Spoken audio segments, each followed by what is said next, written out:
Ye, ayam yurak qonga to'layapti. Chota uyga ammam kelyapti. Tez uylarni yig'ishtirib, tapday naqday qilib tashlang. Uylar toza bo'lmasa meni haydab yuboraman. Ne только sizda kerak bo'lsa, meni ham haydab yuboradi. Zinglang. Teklan. Raslan. Erkin. Ha, kelinjonni qaynonasi hammanjonni ammoli ekanda.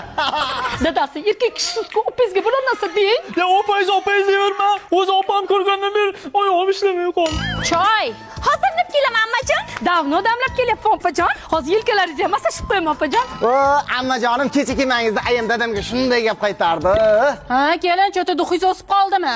Ha, yo'q, bolam, u prank edi-yu. Voy opajon, kechiring, boshqa qaytarilmaydi, opajon, kechirib qoling. Ha, kelin, sirqovlamay ovqatga ham qarang, sigirlarni ham sog'ib qo'ying. Voy, xo'p bo'ladi, oyijon. Ha, kelin, sizni shohingiz bormi? Xo'p bo'ladi, opajon. Alo, nima? Voy, o'lmasam hozir boraman. Voy, opajon, yaxshi yetib oling, yaxshi boring. Voy, oyijon, ammajon, yumshoqqina ayol ekan, muncha qo'rqasiz? Voy, bilmadim, har safar shu qaynopam kelsa, qaynonam tirilib kelganday bo'laveradi. Voy, nima shoshib ketdi o'zi? Ha, ammamning qaynopasi kelyapti ekan, uylarni tozalagan ketdi. Amma keldi, hamma keldi degan shu bo'lsa kerak-da. Qo'ch ammam kelyapti.